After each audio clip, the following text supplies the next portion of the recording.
ভালো এই বিশ্বাস থেকে হুমড়ি খেয়ে মানুষ এই যে শবে বরাত আসছে, ভাগ্যে ভালো কিছু লেখা হয় শবে বরাতে, এই বিশ্বাস থেকে হুমড়ি খেয়ে মানুষ মসজিদে আসে। ঠিক না বেশি?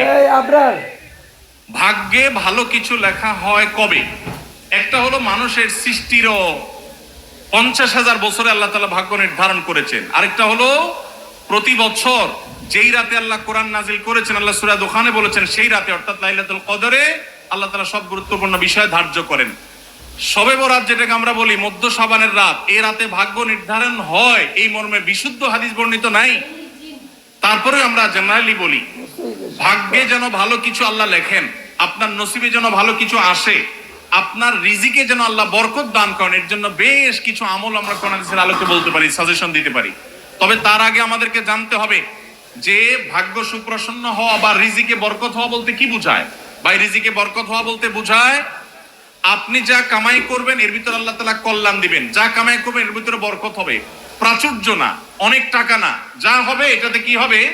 বরকত হবে। আমরা কি বরকত চাই না সম্পদ বেশি চাই? বরকত চাই।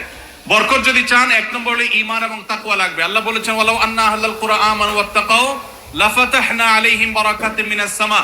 যদি কোন জনপদের লোকেরা ঈমান আনে, আল্লাহর ভয় অন্তরে লালন করে, আল্লাহ বলেছেন আসমান থেকে বরকতের সব দুয়ার খুলে দেওয়া হবে।